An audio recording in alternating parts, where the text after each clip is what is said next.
Um, Welcome all of you, and thank you very much for the interest and the effort to be in this online seminar. We have people connecting from all around the world, especially thank you to the people from the Philippines. That is quite early in the morning today. So thank you for joining us.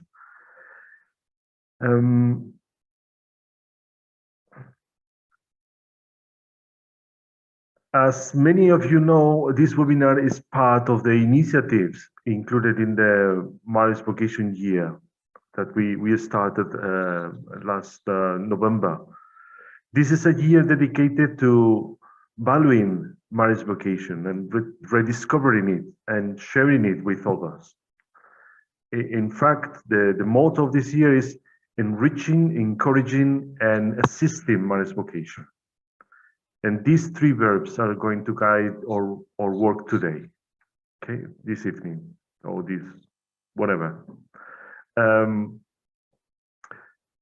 We have three different persons who will reflect on each of those verbs. After each intervention, there will be a moment for clarifications, not for commentaries, no for other questions, only clarifications, okay? And when all the speakers have finished, we will have time to share with other participants in the breakout rooms. You know, because I sent to you the list of the different groups, you will be automatically assigned to one of them, okay? At the end of the time that we have thought for those sharing groups, which is about 25 minutes, those groups will give some feedback to the assembly, to the plenary, and we will finish with any question that you might have for the speakers. Okay.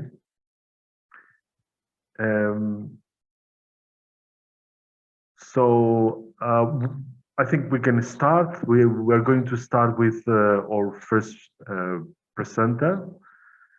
Her name is Brigitte. She's a lay Marist from France. She's a mother of 3 and has already 5 grandchildren. She is now retired, but she was a French teacher for foreigners for many years and has been always involved in pastoral with young people. Afterwards, she started to work in the Marist school in Lausanne as a pastoral assistant and accompany college students in the residence they have there. Now she's involved in the coordination of the institution Marist in Education, and sometimes she has some interventions in the schools at Toulon, the Marist schools in Toulon. However, still her priority is to be available for her family, okay? So thank you, Brigitte, for your time, for your availability to do this. It's not easy, I know, but we are here ready to hear whatever you want to share with us. So you can start whenever you feel ready, okay?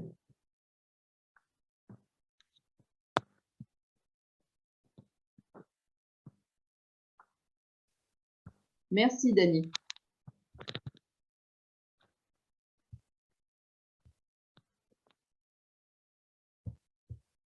J'espère que tout le monde m'entend. J'espère que tout le monde m'entend. Je devais... Yes, thank you. Oui, merci. Traiter le verbe enrichir. Donc, j'ai parlé de mon expérience, puisque c'est la façon dont je pense que j'ai compris ce qu'était le projet Marist. Juste une petite correction, j'ai 6 petits-enfants et non pas 5. Donc, j'ai écrit un texte que je vais vous proposer. Comme Obélix, je suis tombée dans la marmite catholique à ma naissance. Et tout naturellement, lorsque mes enfants ont été en âge de commencer une démarche de catéchisme, j'ai été sollicitée par un ami prêtre pour porter un groupe de pastoral. Mais je n'y connais rien, ou presque, lui ai-je dit. Tu apprendras, m'a-t-il répondu. J'ai appris. Vers 50 ans, j'ai dû trouver un travail rétribué, et c'est à ce moment-là que je suis arrivée à l'institution Sainte-Marie, à la Seine, comme animatrice en pastorale, par hasard, puisque j'avais clairement demandé au Seigneur tout, mais pas les jeunes. En effet, de très nombreuses années en pastorale dans ma paroisse me poussaient à envisager autre chose. Pourtant, c'est à cet endroit que le Seigneur m'a appelée. Pour saisir le sens profond de ma mission, j'ai suivi des formations maristes. Je voulais comprendre ce que je devais porter comme message aux jeunes, tout d'abord, aux adultes de la communauté ensuite. Toutefois, je me sentais plus chrétienne que mariste. J'avais du mal à appréhender réellement ce que voulait dire être mariste. Ce n'est que progressivement j'ai saisi que Jean-Claude Collin avait une intuition forte en voyant les laïcs comme diffuseurs de l'esprit de Marie dans le monde civil. Cela rejoignait ce qui était proposé par Vatican II, à savoir l'Église confie aux laïcs formés et convaincus la mission pastorale de leurs établissements. Ce qui me convient complètement. Porteuse de ma foi, je veux la vivre en témoin éclairé. Forte de mon baptême, dans l'établissement dans lequel j'ai travaillé, j'ai tenté de porter une pastorale ouverte à la manière de Marie. J'ai compris qu'être mariste, c'est chercher avec Marie, prier avec elle, vivre en Église. J'ai voulu faire entendre ma petite musique mariste en proposant la foi sans imposer. C'est pourquoi j'ai accepté également, lorsque la demande m'a été faite par le directeur de l'époque, de m'investir dans l'internat. C'est un endroit où les jeunes se sentent souvent seuls, où les familles sont éloignées. C'est donc à cet endroit qu'une pastorale mariste a toute sa place. De nombreux jeunes se sont mis en chemin à mes côtés. Je cherchais avant tout à leur faire sentir l'espérance qui me fait vivre au plus intime. Plusieurs ont d'ailleurs demandé baptême, première communion ou bien confirmation. Je me suis également beaucoup investie auprès des lycéens. Je suis convaincue que nos jeunes, aujourd'hui comme dans le passé, sont toujours autant épris de beauté, d'idéal, de bonheur, d'envie de fidélité. Avec eux, je suis allée à Thésée, aux Journées mondiales pour la jeunesse. Ces rassemblements ont toujours été des moments très forts qui leur ont permis une vraie intériorité. Ils avaient le sentiment également de ne pas être seuls, isolés. Nos jeunes ont besoin et du silence et du groupe, même si ce groupe, comme au JMJ, rassemble un nombre très important de personnes. Ces temps exceptionnels leur ont permis de vivre intensément ces moments de foi pour certains, d'intériorité pour d'autres. D'autre part, pour les JMJ, elles sont, la plupart du temps, précédées d'une semaine mariste. Pour nos jeunes Français, leur rencontre avec des maristes du monde, sud-américains, tongiens, wallisiens, a été une chance extraordinaire de se confronter à une façon de prier plus ouverte, plus heureuse. Les 16 années passées à l'institution Sainte-Marie ont été des années très riches et très denses, et puis j'ai pris ma retraite, imaginant que mon chemin professionnel avec les maristes était terminé. Or, il y a un peu plus d'un an, le délégué à la tutelle m'a demandé si je voulais assumer la mission de modératrice de maristes en éducation. Après un temps de réflexion, j'ai également accepté de porter cette nouvelle mission. Nous avons bien conscience en France et plus largement en Europe que les vocations de père mariste se raréfient. Comment faire dans les établissements si demain nous n'avons plus de présence de père? Les maristes en éducation tentent de répondre à cette problématique. Dans chaque établissement, en France, un groupe de fidèles d'église maristes se réunit régulièrement et réfléchit pour permettre que perdure cette spiritualité. Les groupes de chaque établissement se réunissent également une fois par an à la Mélière, lieu mariste source, pour s'accueillir et faire famille. Ces deux qualités me semblent définir au mieux ce que je ressens de la spiritualité mariste. Est-ce une utopie de penser que l'esprit mariste peut vivre en s'appuyant aussi sur les laïcs? Non, je ne le pense pas. Lorsque le Christ choisit ses compagnons de route, ne fait-il pas appel à des gens comme nous, Pierre et ses doutes, Thomas son incrédulité, Judas et sa trahison? Lorsque Jean-Claude Collin et ses compagnons se mettent en chemin, sont-ils sûrs qu'ils vont aboutir? Probablement pas. Mais l'Esprit est là, présent, comme il l'est avec nous aujourd'hui. Je terminerai en rejoignant le Père Noblet lorsqu'il écrit « Nous sommes des éducateurs maristes. Nous avons bien autre chose à faire que de nous lamenter, que de prédire le naufrage de l'humanité et de l'Église, que de nous ronger de nostalgie à la pensée d'un âge d'or religieux, dont on ne sait pas bien où et quand il a existé. Nous devons être des hommes et des femmes de terrain, des hommes et des femmes de notre temps. C'est la terre que nous trouvons en cette fin du XXe et début du XXIe siècle, si bouleversée que nous devons cultiver. Pas une autre, parce qu'il n'y en a pas d'autre. C'est celle-là que Dieu nous confie. Nous allons travailler à la manière de Marie dans l'Église des difficiles commencements. Sì, ti ho mandato, appena ti ho mandato. Je vis en France, dans la vieille Europe, mais je veux croire à une nouvelle Église ouverte et accueillante dans laquelle nos jeunes et nos moins jeunes auront envie de s'engager, de porter leur foi en vérité. C'est, je crois, le défi que nous voulons relever. Comment s'y atteler? Voilà le sens de ma réflexion sur ce que j'avais à dire dans la demande qui m'a été faite autour du verbe enrichir.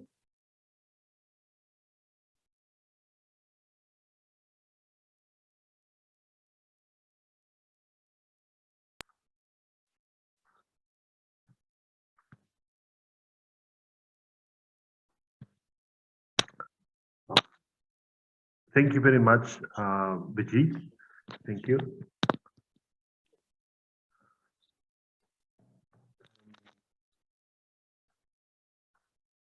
We will pass to the second thing. Well, no, before, I don't know if somebody has any question of clarification. If you want to raise your hand, you can do it in the button that is again at the bottom of your screen. Reactions. If you click once, appears raise your hand. Okay, so if you want to do it, you can do it in the moment.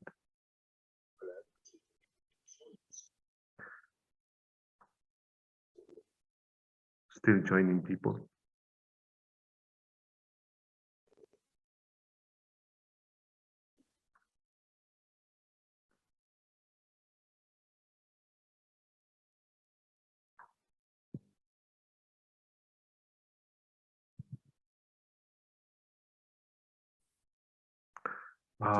Yes, Angel, you want to say something? Dani, senti tu? Mi senti, Dani?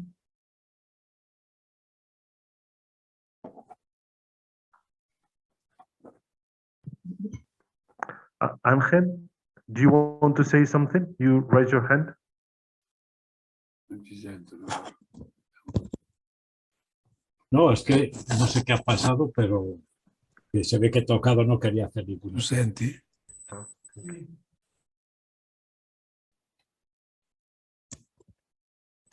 Dani, ci senti tu? Dani? Angel, qualcuno sente? Nessuno sente? Ciao, Antonio, devi scegliere la tua lingua sotto nel bottone di interpretazione. Ho capito. Francese, spagnolo, quello che preferisci. Francese, ok. Ok.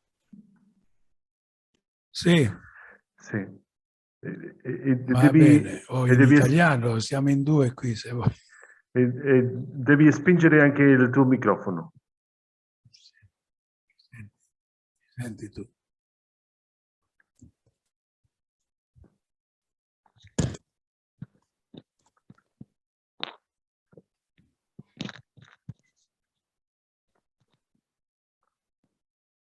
Okay, so we go ahead.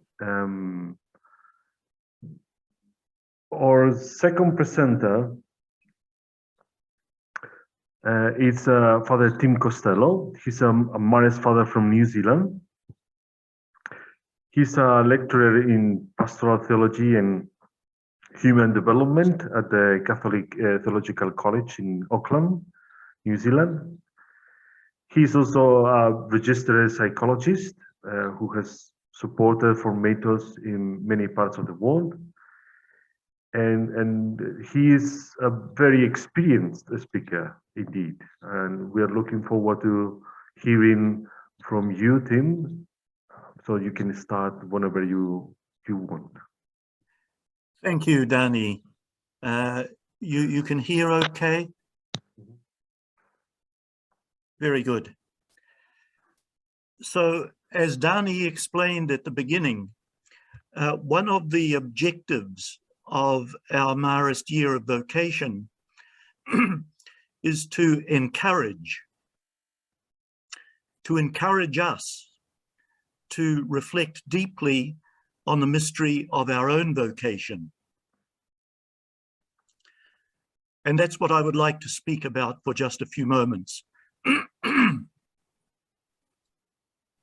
I think that in the words of Vatican II, we are speaking here about the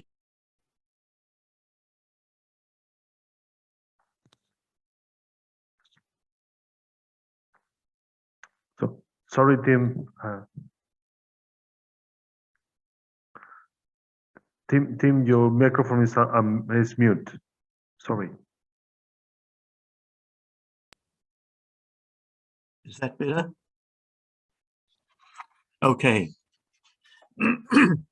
One of the objectives of our Marist Year of Vocation is to encourage us to reflect on the mystery of our own vocation, to reflect deeply on that vocation that has touched us in one way or another. I think that the Second Vatican Council called this the call to holiness. So in a word, we are called to be saints. And we become saints by living lives of faith and hope and love. Some years ago, I went to a 3-day conference on the theological virtues. And in the space of 3 days, there were many presentations given on the virtue of faith and the virtue of charity. But there was only one talk on the virtue of hope. Only one participant had thought to speak about hope. And I think that underlines in many ways the virtue of hope is the forgotten virtue of the theological virtues. It doesn't get very much attention. We live in an era of remarkable achievements in fields of science and medicine and technology, and yet at the same time, our world is marked by violence, by the plight of refugees, and by the destruction of the environment. And who among us could ever have predicted that our lives, our own lives, 20 years into the 3rd millennium, would be marked by the curse of a world pandemic? When we look at the world around us then, when we look at the church, many people, including many Marists, may feel not hope, but an absence of hope. And sometimes, like the disciples on the road to Emmaus, we can fall in to the dark hole of discouragement, disappointment, and even despair. But this is the very antithesis of our vocation. As baptized Christians, and as professed Marists. The mystery of our vocation. That word vocation has many meanings, both secular and religious. I think that most people want to believe that their lives matter. We would like to think that we have something to offer, something that we can contribute to our world. We want to believe that there is purpose and meaning in our daily existence. And this, as I understand it, is the universal vocation, something that is innate, a calling to every human being to live as a good person. But for baptized Christians, there is a further calling, and that's the call, the invitation, if you like, to live according to the gospel. And for some people, to serve the church through a particular charism. So I'd like you to cast your mind back to the beginning of your own vocation, your own call. What were the circumstances? Who were some of the people who were significant in your life at that time? What attracted you to the Society of Mary? When did you become familiar with names such as Jean-Claude Collin, Jean-Marie Chavoin, Marcelin Champagne, Marie-Françoise Perreton, and many others? Some of you can think back to your profession of religious vows or ordination to the priesthood. What year was that? Where did it take place? What memories do you have?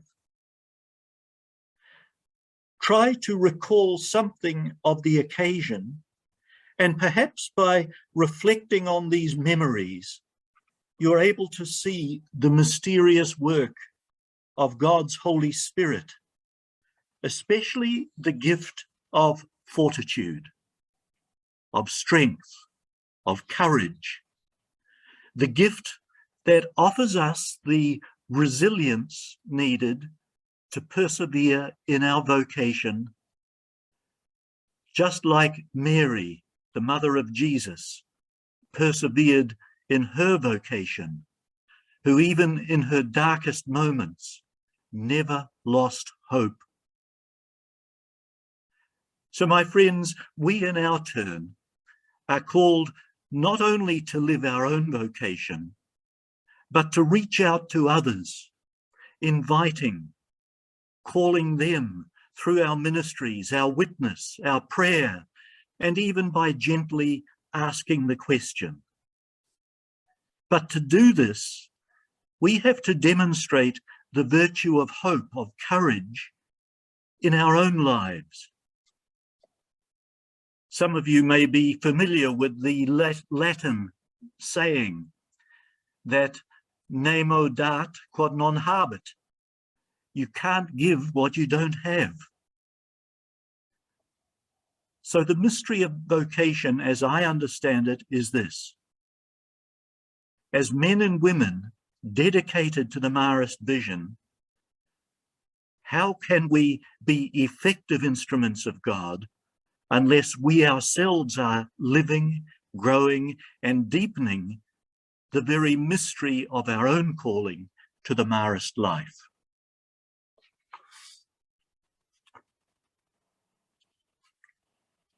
And those are the words that I offer you today.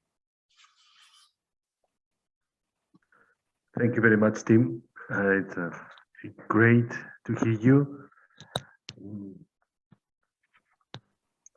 And our last speaker is well known, at least among the Marist fathers. Juan Carlos Piña is a general assistant in the current general administration of the Marist fathers. Among other occupations within the general administrations, he is the responsible for vocations, and the head of the think tank group that has organized the Marist Vocation Year. He's Mexican, and he has been dedicated to education and formation most of his time in the ministry. And now, during his time in Rome, he juggles his work in the GA with and the studies in canon law. So and he will help us to reflect on how to assist the Marist vocation. So go ahead, Juan Carlos, whenever you want. Gracias, Dani. Saludos fraternos a todos desde Roma, donde quieran que estén en el mundo marista. A mí me han pedido hablar del término ayudar en la vocación marista. Ayudar traducido del verbo en inglés to assist. En este compartir quizás se mencionen algunas ideas similares de los otros verbos de los que ya se han hablado, pues porque están relacionados. Ayudar, según el diccionario, significa prestar cooperación, auxiliar, socorrer, hacer un esfuerzo, poner los medios para lograr algo. Y me han gustado las acepciones del término ayudar desde el diccionario de la lengua española, porque me parecen muy humanas, muy cercanas incluso. Estas acepciones me recuerdan dos relatos evangélicos en los que presumimos que María auxilia, socorre y presta cooperación. El primero es la visita a su prima Isabel en el Evangelio de Lucas, con quien se queda un tiempo. El segundo texto es el de las bodas de Caná en el Evangelio de Juan, donde María, atenta, sensible a lo que ocurre a su alrededor, expresa que ya no hay vino, y su manera de ayudar a los novios es intercediendo por ellos ante Jesús. Ayudar en la vocación marista, es decir, para que la espiritualidad marista se conozca y se viva en cualquier llamado, un llamado como laico, religioso, religiosa o sacerdote, implicará diversas situaciones de acuerdo a cada realidad en la que nos encontramos. Por ejemplo, mientras que unos necesitan recursos financieros para poner en marcha un proyecto vocacional, otros requerirán de textos maristas o una guía vocacional que a ellos específicamente les dé luces, herramientas para hablar de vocación y vocación marista en particular. En estos casos hay que preguntarnos, ¿qué necesitamos pedir o en qué necesitamos formarnos para ayudar a los demás? Quizá necesitemos entrar en una dinámica de pedir ayuda para ayudar. Ayudar a los demás en la vocación marista implicará acompañar personas en el despertar a su propia vocación, estar atentos a sus necesidades espirituales.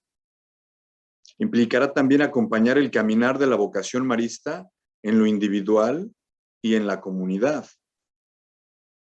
Parte de este acompañamiento será hacer las preguntas adecuadas o a veces desafiantes que ayuden a los otros a ser la presencia de María en el mundo. A veces la ayuda para unirse al llamado de vivir la espiritualidad marista será la invitación directa a un joven, a una joven, a atreverse a explorar esta vocación marista y vivirla.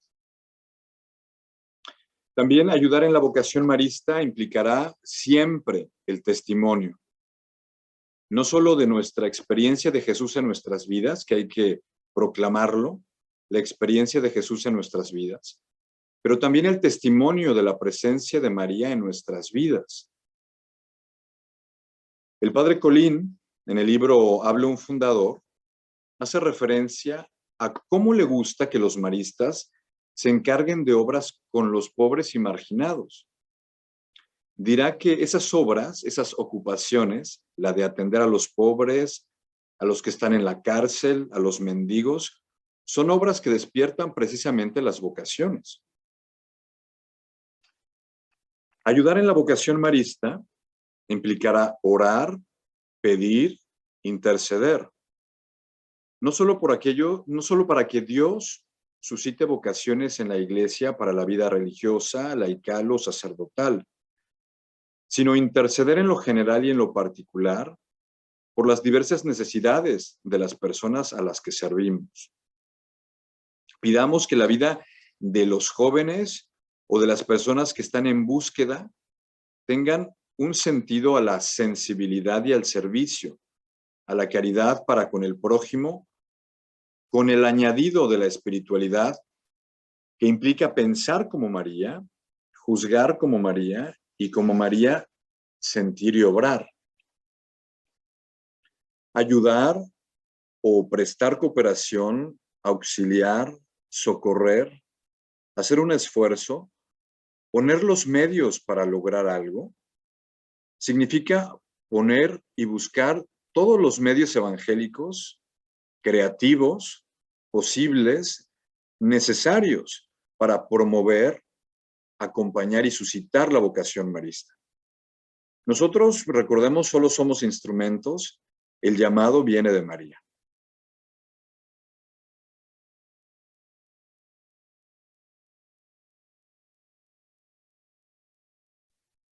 Pues es todo lo que también tengo que decir. Thank you very much, Juan. Well, I think now what we can do is to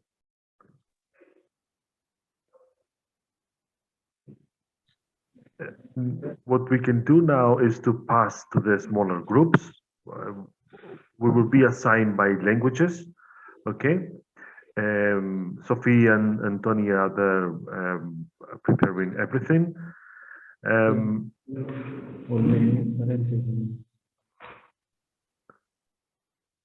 And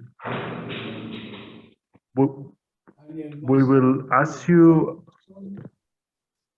a couple of things. Remember that each group needs a spoken person.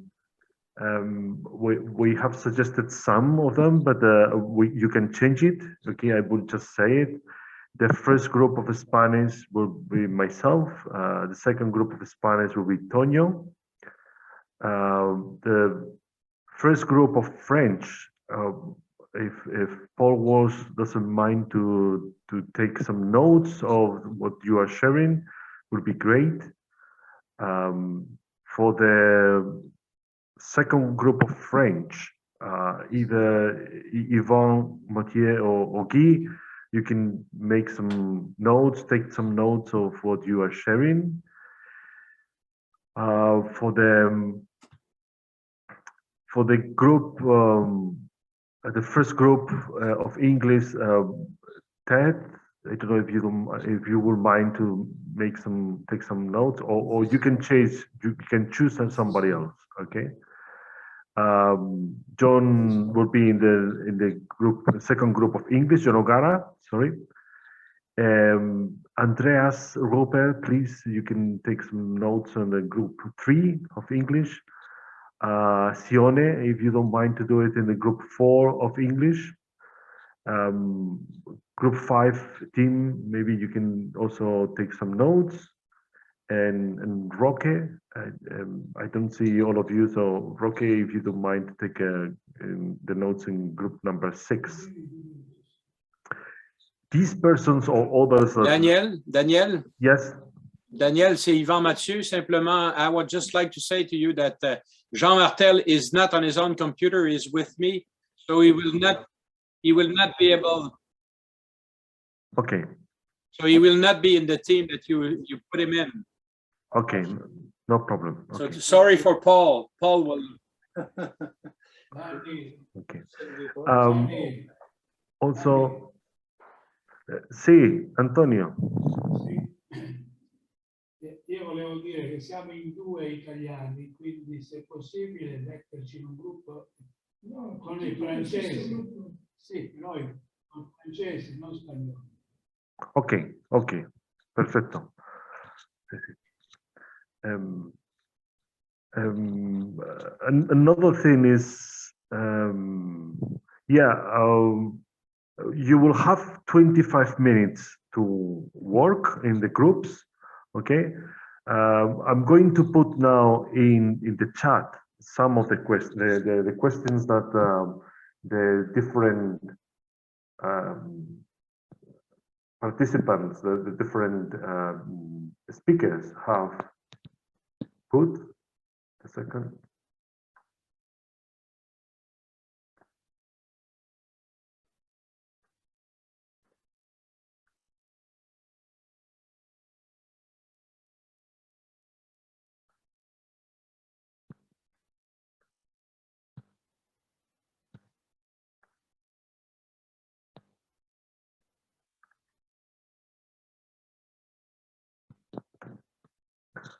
You have them in the 3 languages now in the chat. You can revise them. And after the 25 minutes, automatically you will come back to the big group. Okay? And now to enter in your room, you have to click on enter. That will appear in your screen. Okay? So nothing else. Good work. Daniel, in French, there's only one question. Okay, thank you. 1 second.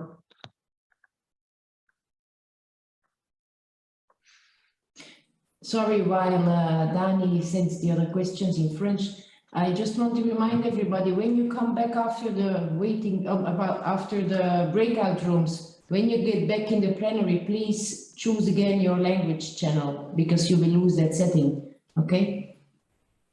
Perfect. Okay, I think we are set, Sophie, to send us